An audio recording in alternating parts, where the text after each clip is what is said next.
buenas tardes, ya saben, prohibido grabar, sacar fotos, etcétera. Igual voy a la nuestra última clase antes del parcial, ¿no? Bueno, pues comenzamos. El último tema es alteraciones nutricionales en cirugía, ¿no es cierto? Para hablar de alteraciones nutricionales en cirugía, ¿qué tenemos que ver?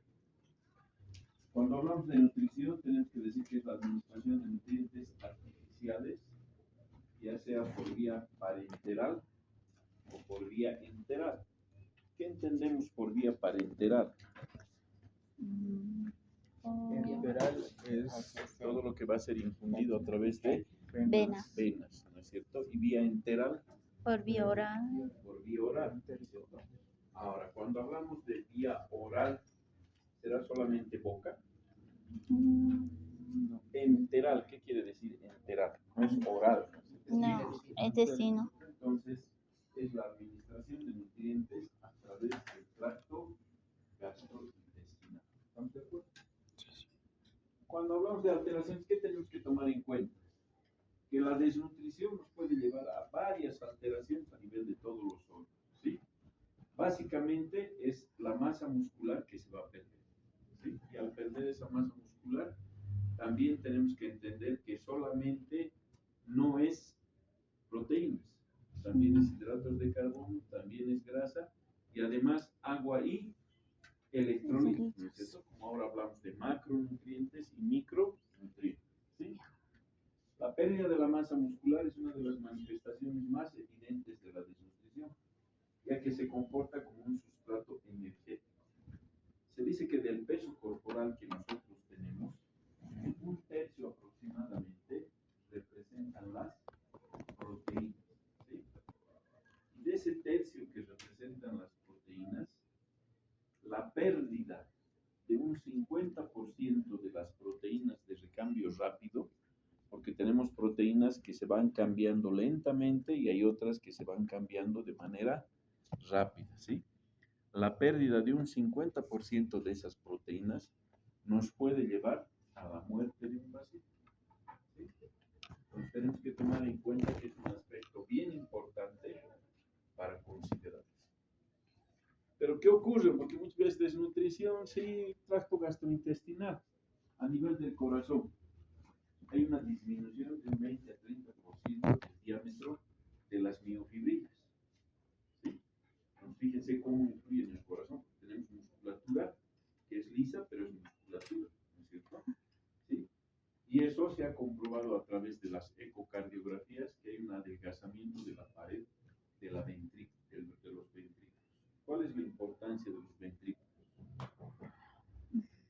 El ventrículo, a través del proceso sistólico, es el que va a expulsar sangre a todo nuestro organismo, ¿no es cierto? En especial el ventrículo izquierdo, ¿no es cierto?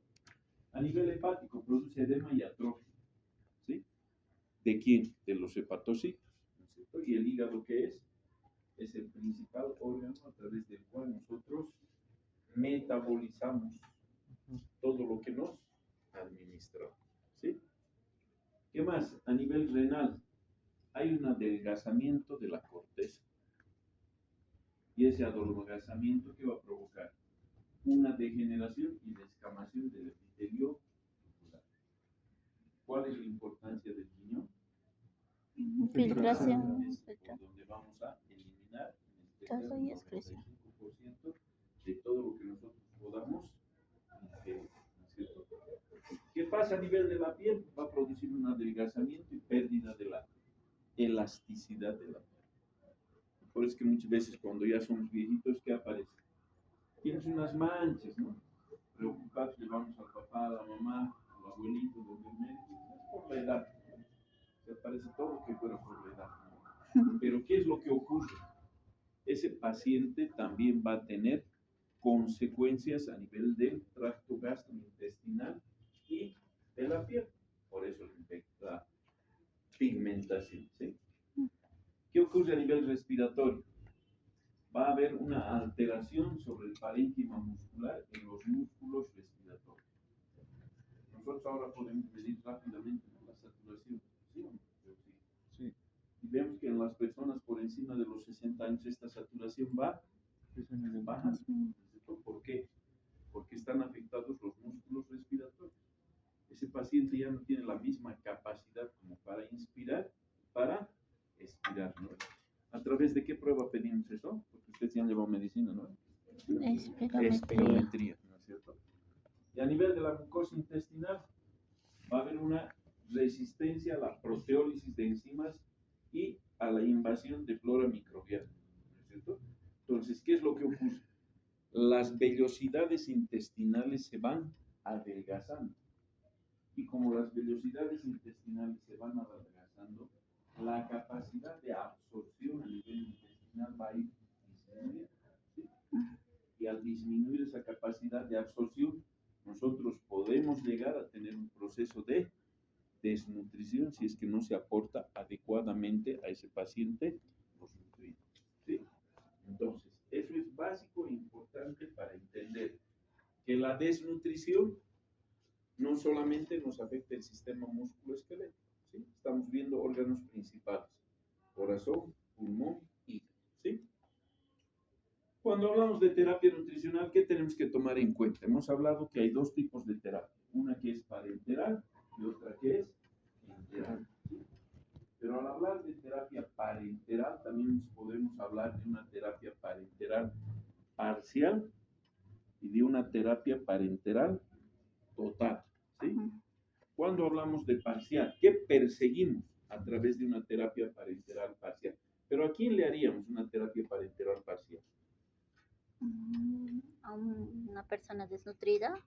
A un paciente que tiene la posibilidad de ingerir alimentos, ¿no es cierto? Pero que dado su grado de desnutrición necesita un apoyo por vía parenteral, ¿sí? ¿Qué buscamos? No buscamos anabolismo. ¿Qué es el anabolismo? Desarrollo de nuevas estructuras. El catabolismo, destrucción, ¿no es cierto? Entonces, no estamos buscando síntesis, ¿sí? ¿Qué estamos? No lo que buscamos es pérdida de la masa muscular. Tenemos que evitar eso. Se dice que en los hospitales de Latinoamérica, el 50% de los pacientes que se internan tienen cierto grado de desnutrición, ¿sí? Nosotros hemos debido ver en nuestras prácticas, ¿no? El paciente se va a operar, NPO. Después de la cirugía, NPO. Todos los datos los tenemos NPO. Si ese paciente tiene cierto grado de desnutrición, ¿qué es lo que tenemos que buscar a través de nuestras medidas? Evitar que ese paciente pierda masa muscular, pierda peso, si vale el término, ¿no es cierto? ¿Qué más? Tenemos que ver que esta terapia nutricional parcial es por corto tiempo, máximo de 7 a 10 días, no puede durar más, ¿sí? Y generalmente pacientes en buen estado con incapacidad de utilizar la vía oral. ¿Por qué podremos ver que no puede utilizar la vía oral? Traqueotomía. Traqueotomía puede utilizar la vía oral, ¿no ve? ¿O no? Porque la traqueotomía es tráqueo. Sí, sí. En un paciente que lo hemos operado de estómago, ¿podremos utilizar la vía oral? No. En un paciente que lo hemos operado de colon, ¿podremos utilizar la vía oral? Pacientes inconscientes.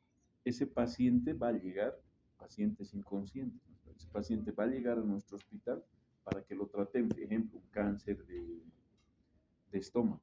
Ejemplo, un dólico megacolon, chagásico, ¿no es cierto? Entonces va a haber un periodo de tiempo en el cual nosotros no le vamos a poder administrar a ese paciente medicamentos por boca, ¿sí? Y necesitamos apoyar, ¿por qué? El proceso de cicatrización y de regeneración tisular en base a proteínas.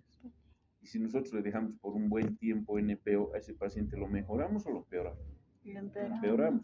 Entonces se utiliza por corto tiempo y en especial en aquellos pacientes en los que no podemos utilizar la vía digestiva, ¿sí? ¿Cuándo utilizamos la vía parenteral total? En la otra hemos visto que no buscábamos síntesis. En cambio, en esta sí buscamos síntesis, ¿sí? Esa es la característica. ¿Qué más? Pacientes con desnutrición moderada severa. Pacientes con hipercatabolismo. Y en pacientes con imposibilidad de utilizar la vía digestiva. ¿Qué ejemplos podemos dar de hipercatabolismo? Ya llevado quemado, ¿no?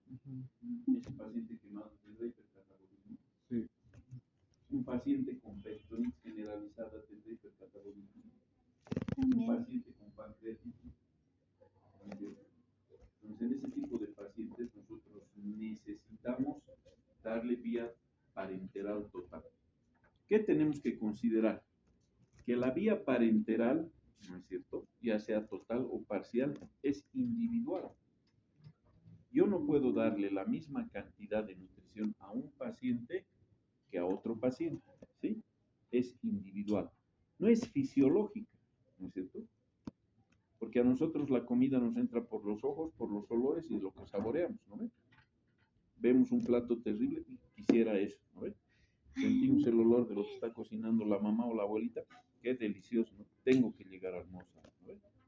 ¿Sí o no? Y cuando probamos el primer bocadito, ¿no ves? Con su yajuita más, delicioso, ¿no ves? Los jugos gástricos se secretan, ¿sí o no? Sí. Entonces no es fisiológica, porque aquí el paciente puede ver que le están poniendo, ¿qué podemos poner? El aminoplasmal, el lipofundín, ¿no es cierto? Le está poniendo ahí, pero el paciente no tiene ningún estímulo fisiológico, ¿sí? Uno. Dos, el peso de ese paciente es distinto al del otro paciente. Entonces, la cantidad de proteínas, de nutrientes que va a necesitar difiere de uno a otro. ¿Estamos de acuerdo? En cambio, la vía enteral, cuando hace la abuelita el picante surtido, ¿no es cierto? Dice, esto le doy a mi hijito y esto le doy a mi otro hijito. Para todos es igual, ¿no es cierto? Cuando hablamos de infusiones enterales, primero podemos hablar en pacientes que pueden comer, ¿sí? Ya pueden utilizar la dieta. Pero en aquel paciente que ha tenido una fractura Lefort 3, ¿no es cierto? O sea, que no puede mover la mandíbula, podemos darle por boca. No. Pero podemos utilizar una sonda Gástrica. podemos darle una sonda naso Sí. y iyunada. Podemos hacer una gastrostomía. ¿Qué es la gastrostomía? ¿Qué entendemos por ostomía? Disección. Ostomía, ¿qué es? Abocar algo al exterior. Entonces, la iyunostomía o la gastrostomía, ¿qué es? A través de una sonda, ¿no es cierto? Yo voy a abocar ese intestino o ese estómago al exterior, ¿sí? ¿Cuál es el propósito? Yo a mi paciente le voy a decir que un mes no va a comer porque tiene su fractura. Sus velocidades intestinales van a funcionar igual. No. ¿Cuál es mejor, más fisiológico? La nasogástrica. Entonces, yo le puedo poner una sonda nasogástrica, él no puede mascar, pero a través de la sonda yo puedo licuar los alimentos. ¿Sí? Si mi paciente no puede a nivel del estómago, puedo ponerle una gastrostomía y iyunostomía. Lo opero, le hago una incisión en el estómago, en el intestino, y a través de una sonda aboco al exterior, ¿sí? Eso cicatriza y después le pongo sus licuados. ¿Estamos de acuerdo? Ojo para el examen, por si acaso. Entonces es importante considerar esos aspectos, ¿sí? Pero ¿cómo podemos valorar que un paciente tiene una alteración nutricional? Índice de masa corporal. Hay varios métodos, ¿no es cierto? En pliegues, podemos medir, etcétera, etcétera. Pero lo más científico, ¿cuál es? Porcentaje del peso ideal, ¿sí? Y el porcentaje del peso ideal, ¿en qué se basa? En el peso actual sobre el peso ideal. Nosotros tenemos tablas en base al tamaño que tiene el paciente, a la edad, y podemos calcular el peso ideal que debe tener ese paciente, ¿sí? Y multiplicamos por 100. Entonces, cuando el paciente en esa ecuación nos sale que está entre 80 y 90%, porque estamos multiplicando por 100, ¿no? Entonces tiene una desnutrición leve, ¿sí? Si nos sale que está entre el 70 y el 80%, nos sale una desnutrición moderada, ¿sí? Y si está por debajo del 70%, será una desnutrición severa, ¿sí? ¿Qué otro método tenemos? El porcentaje del peso habitual. ¿Y cómo sacamos eso? El peso actual sobre el peso habitual multiplicado por 100, ¿sí? Si estamos multiplicando por 100, siempre nos va a salir un porcentaje. ¿Qué es el peso habitual? Yo peso ahorita unos 100 kilos, ¿no es cierto? ¿Qué entendemos por peso habitual?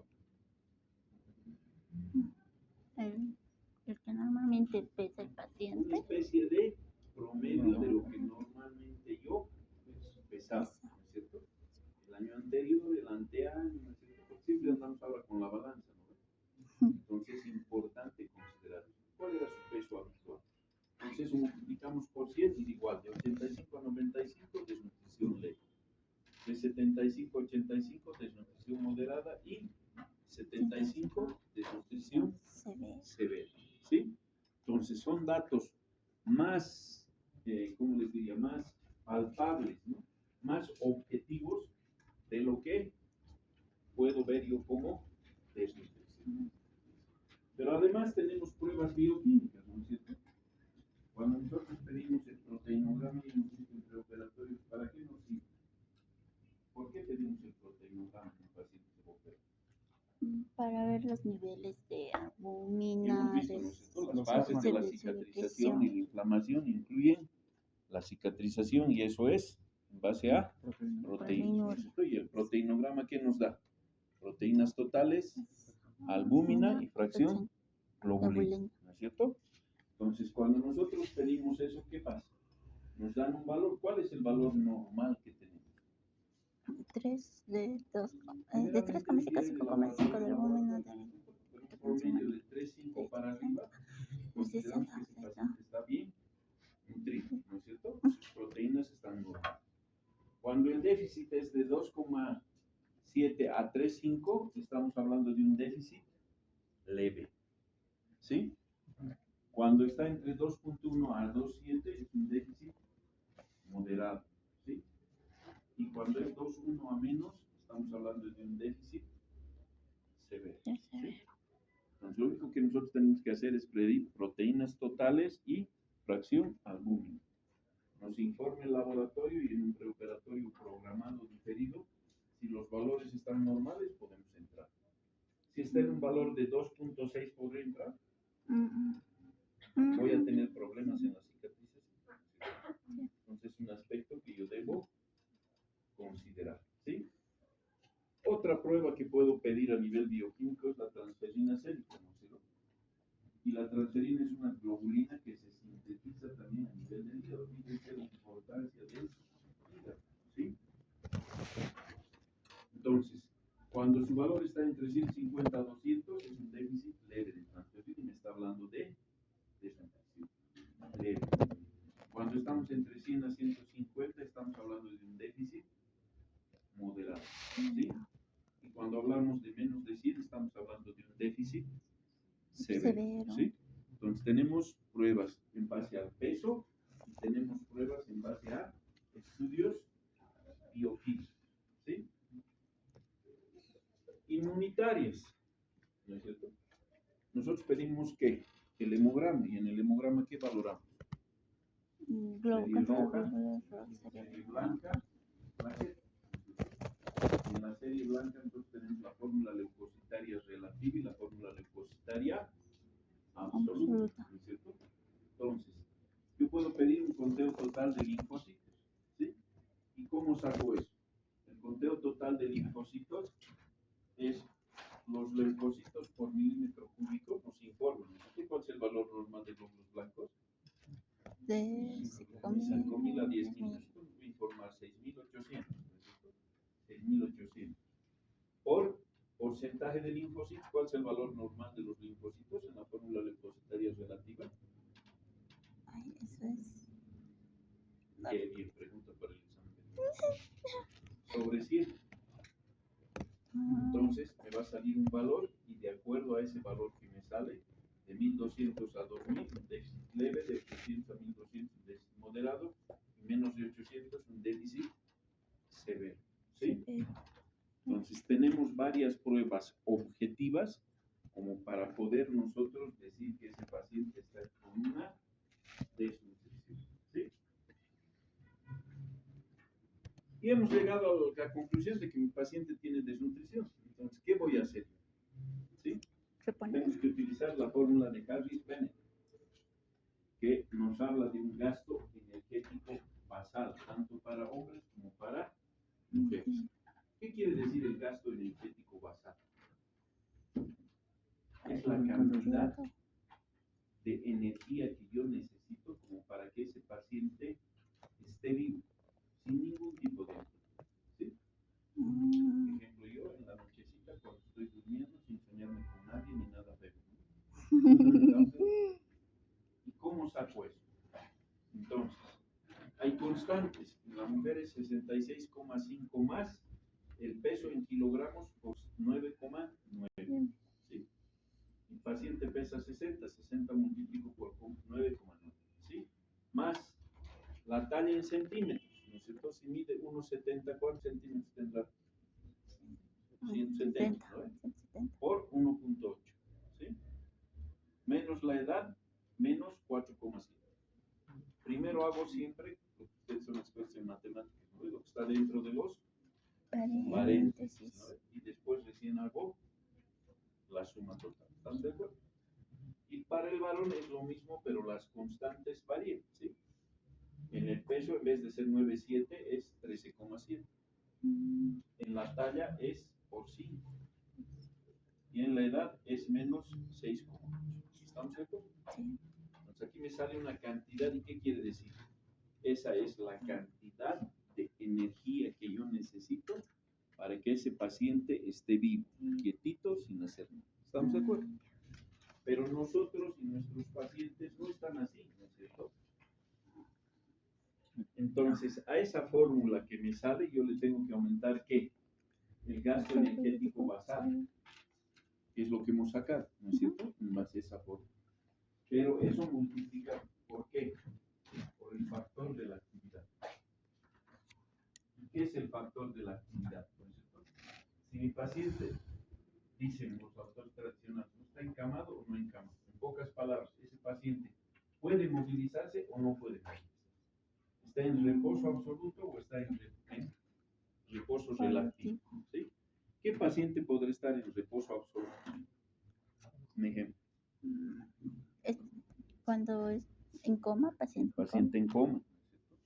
Un paciente que está quemado. Quemado. Es un paciente que no va a poder movilizar. Entonces, al gasto energético que yo voy a tener de ese paciente, le aumento el factor que puede ser 1,2 o 1,3. ¿Estamos de acuerdo? Pero además eso tengo que multiplicar por el factor de agresión. ¿Y en qué consiste el factor de agresión? El factor de agresión es aquel paciente que ha entrado a una cirugía y no tiene complicaciones. ¿Sí? O sea, como nosotros. ¿Sí? Un paciente que tiene una cirugía menor, le aumento 1,1. Un paciente que tiene una cirugía mayor. Un paciente que tiene una infección leve o una infección moderada. Pero es un paciente que no quiere decir que siempre se haya operado, ¿no es cierto? Por ejemplo, una neumonía tendrá infección. Sí. ¿Sí? ¿No es cierto? La neumonía es una infección. Entonces, yo le aumento el factor y de todo eso es las necesidades de calorías que mi paciente requiere para estar. ¿Estamos de acuerdo? De toda esa cantidad que me sale, el 30% debe ser proteína pura. ¿Sí? ¿Qué alimentos tienen proteína? Huevo. Carne, el huevo. Para los vegetarianos, ¿qué? La lenteja, poroto, frijol. El 50% debe ser carbohidratos. ¿Sí? Y un 20% deben ser grasas. ¿Estamos de acuerdo? Cuando yo hablo de 1 gramo de proteínas, ¿cuántas kilocalorías me dan? 1 gramo de grasas, 7. 1 gramo de carbohidratos, 4. ¿No es cierto? Entonces es lo que tengo que tener en mente. Y en base al resultado que me salga, yo tengo que calcular cuánto es lo que mi paciente puede requerir. ¿Estamos de acuerdo? ¿Fácil o difícil? Fácil. Cuando se lo vea así es fácil. Cuando estamos frente al paciente, muy difícil.